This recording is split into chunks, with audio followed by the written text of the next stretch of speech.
Y'all ready for this?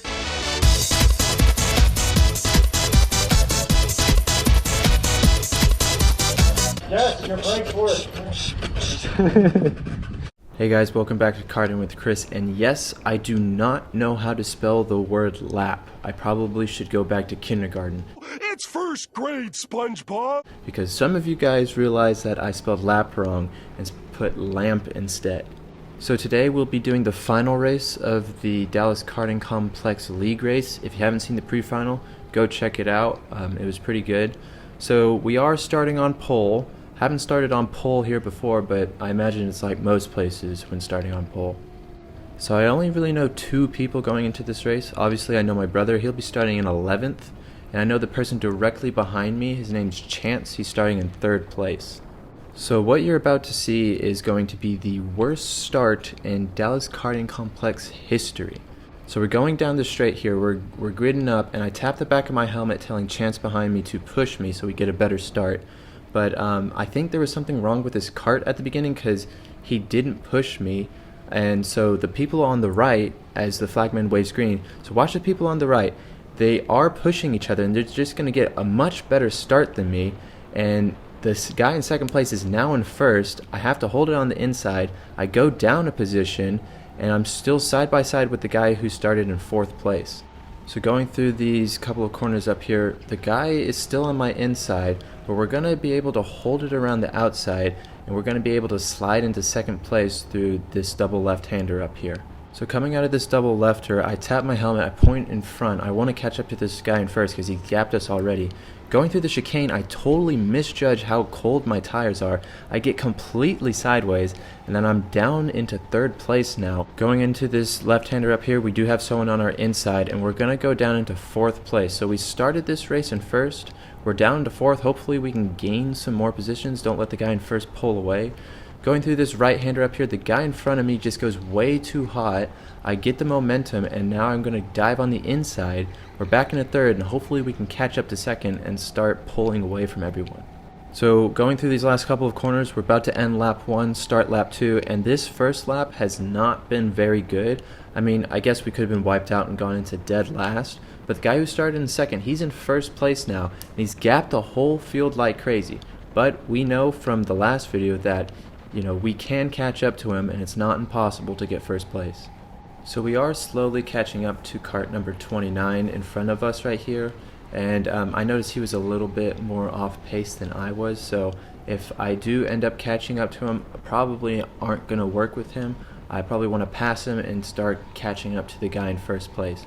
Because yes, drafting does work, but if you've got someone slower in front of you, it's not as efficient. So directly behind me is Chance. He's the guy who started in 3rd. I don't have a backwards camera, I just have the chin mount, but Chance is right behind me. So we got to pass number 29 and hopefully gap Chance a little. So going to this right-hander up here, the space opens, I'm going to send it on the inside, and I just don't have the momentum, and Chance gets on the inside of me into this right-hander up here, and Chance passes me for 2nd place. Now I am willing to work with Chance and catch up to the guy in 1st, as the guy behind is challenging me through this left-hander up here, but I had the faster line on the way out, and now we can see Chance has actually pulled away from me. So that guy did that move on me, caused Chance to gap us a little. I point forwards, I want to catch up to the guys in 1st. I want to stop battling, I just want to put our heads down and start making up some ground. So going through these couple of corners here, we're going to really have to try and follow Chance's line, maybe do it a little better. So going through this corner up here, I think I did take it a little better. We are kind of catching up to him. And then this double left-hander, this is where I would catch up to him the most. See, we gained a little bit of ground, but the chicane, I was super inconsistent. I wasn't like completely slow, but sometimes if you get a little bit offline, it can throw you off and slow you down. And that is exactly what's happened. So I got someone challenging me on the inside to this left-hander up here. Number 4 slides in front of me, and now we're down into 4th place. Going through this right-hander up here, he just brakes check me, and this isn't a corner that you should be braking in, and it causes him to pull away. Now it could be that that is his normal line through there. He does use brakes, but I'm not using brakes through that corner, and I felt like it was fine. You didn't really have to use the brakes through that corner. So I guess it just threw me off guard that he was, slowing down a little too much for that corner. And it caused me to bump into him, and now you can see he's gapped me, and he's actually working together with Chance to pull away from me. So we're on lap 4, we're in 4th place. This seems like a natural habitat for me. If you're new to these videos, I tend to finish in 4th and 5th place, but today I was really determined not to finish in 4th. I wanted to get that podium. I just took a quick look behind me. There is no one behind me challenging me, so I'm focused on the people in front, and hopefully we can get that podium. So it did take me a little while to catch up to these guys, and while we are catching up to these guys, I'm going to show you my brother's start. I did slap a GoPro on him. He was running a chin mount like me, and we're going to see how well he did. So like I said before, Ben is starting in 11th place, and watch cart number 17. That's the guy who started in 3rd. That's Chance, who I said his cart had problems at the beginning. So we're gridding up right here. We're going down the straight. We're waiting for the flagman to wave green.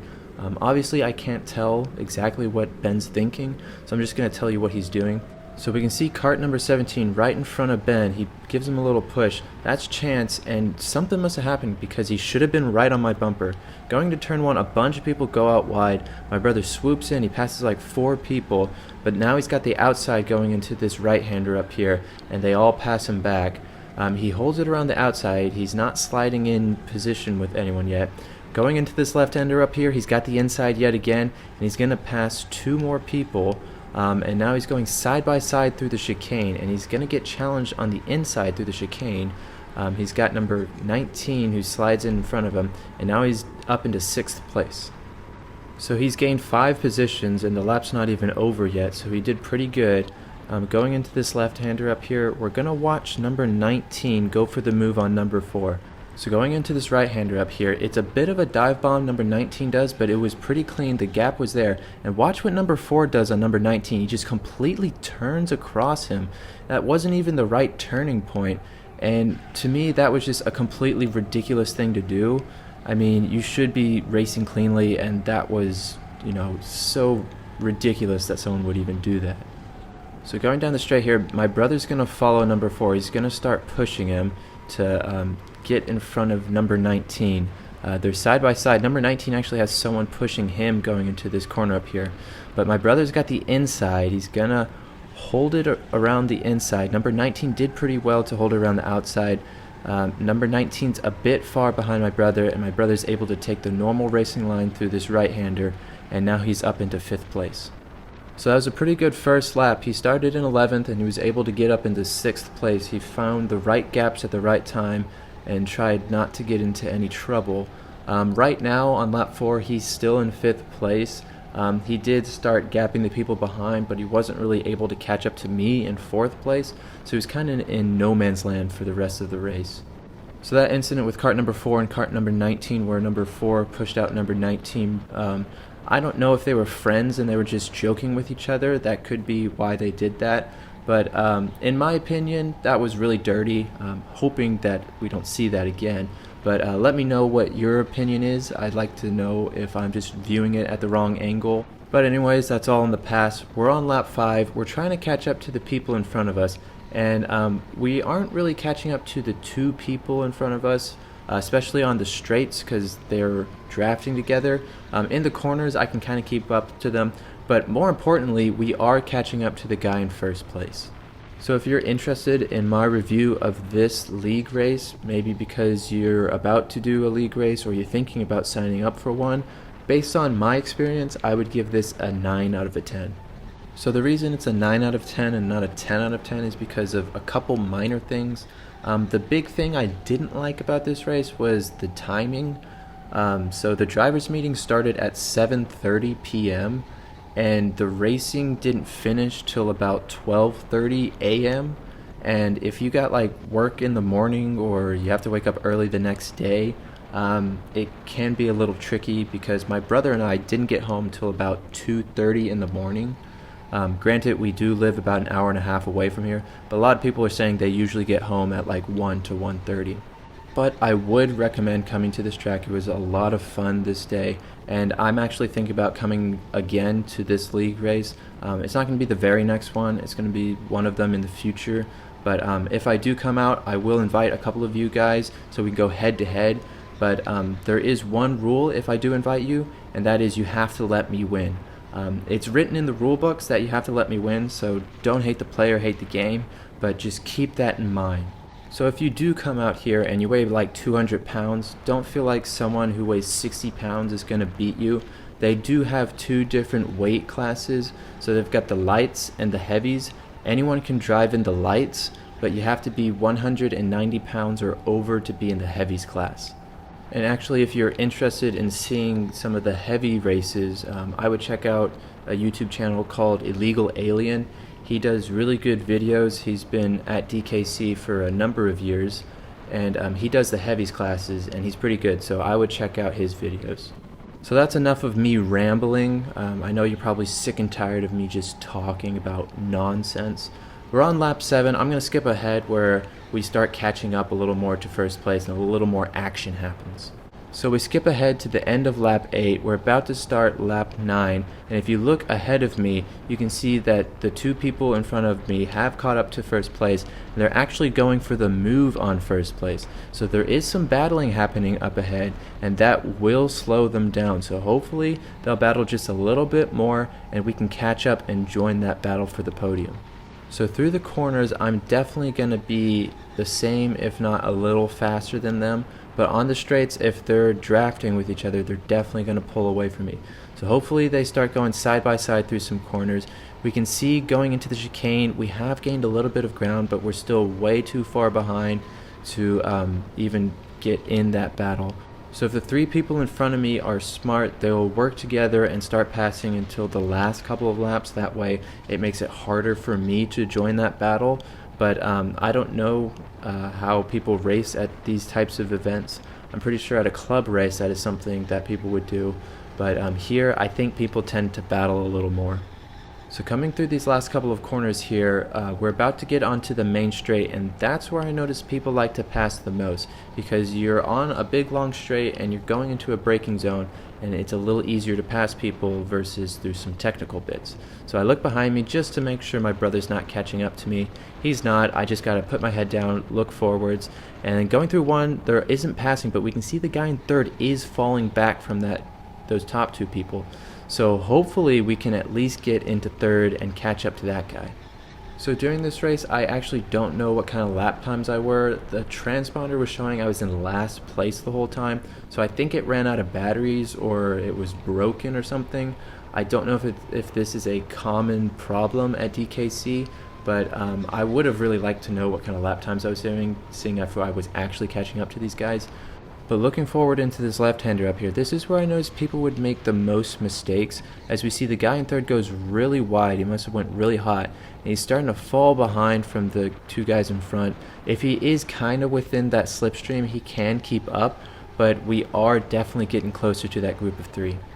So we're on lap 10, we're exiting the last couple of corners, we're about to start the second to last lap. And I know for a fact that that's when people start going for moves. Doesn't matter where you are, that's when people start going for moves. So going down the main straight, the guy in second is going to look for a move for first place. It's going to be a little hard to see, but he thinks better of it. He decides to slide in right behind him. That won't really slow them down too much. I am still catching them a little bit, and the guy in third is slowly falling behind. They are looking for moves through these corners. There isn't any passing happening. Going through this left-hander up here, they are going a little side by side. The guy in first is definitely going defensive. Going through the chicane, they are going to go in a single file line. Coming out of the chicane and then going into that left-hander, that's where I've noticed some people will also go for passes. So right up here, we're going to see the guy in second. He's going to go for the move on the guy in first. He's going to hug the inside of the left corner, and I think he gets the job done. This has definitely brought us a little closer to that battle. We're still not quite within reach of the battle, but we are definitely getting closer. So I definitely do feel like I'm a shark hunting these guys down, getting ever so closer, but we are about to start the last lap, and I gotta get up there or else I won't be able to gain any positions. So coming out of the last corner here, going down the main straight, we're gonna watch the guy in first. He's gonna go all the way defensive. The guy in second's gonna get the inside. That will definitely slow them way the heck down.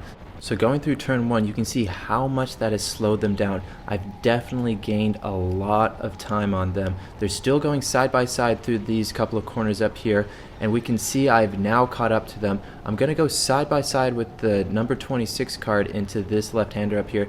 He's got the inside. I'm going to let him go through. I wasn't quite close enough to him, but you can see we are within striking range of people. So going through the chicane, I accidentally get a little sideways. Out of all the times I went through there, that was the time I chose to mess up. So I have now fallen back, and this is really frustrating me. They aren't going for moves through these corners up here. Through this right-hander up here, no one's going to go for any moves, but coming out of the right-hander, we're going to see the number 26 cart go for the move on the number 17 cart. We're gonna try and find a gap. We see the gap, we go on the outside, get a better run, get the inside of cart number 17. We only have a couple corners left. We're into third place, track out wide, looking behind us just to make sure he can't get by us, and it looks like we're gonna get third place. So we finally get that podium. After searching for many races, we finally get that podium. Now this was at DKC. I'd like to get the podium at North Texas Karters, but one step at a time. Now obviously I could have handled that race a lot differently. I mean, I did start in first and I could have been up there the whole time, but nobody's perfect, people make mistakes, and you can't plan every race out to perfection. But after this race I was kicking myself in the butt for, making so many mistakes at the start and near the end. But third place, that's pretty good, can't complain about that. So on track I got third place, but the guy in second didn't show up to the award ceremony, so I got the second place trophy.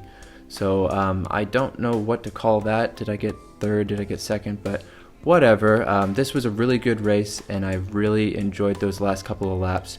But that's all I have for today. If you liked the video, please subscribe. If you have any questions, suggestions, or opinions, please comment below. Thank you guys for watching and have a good day.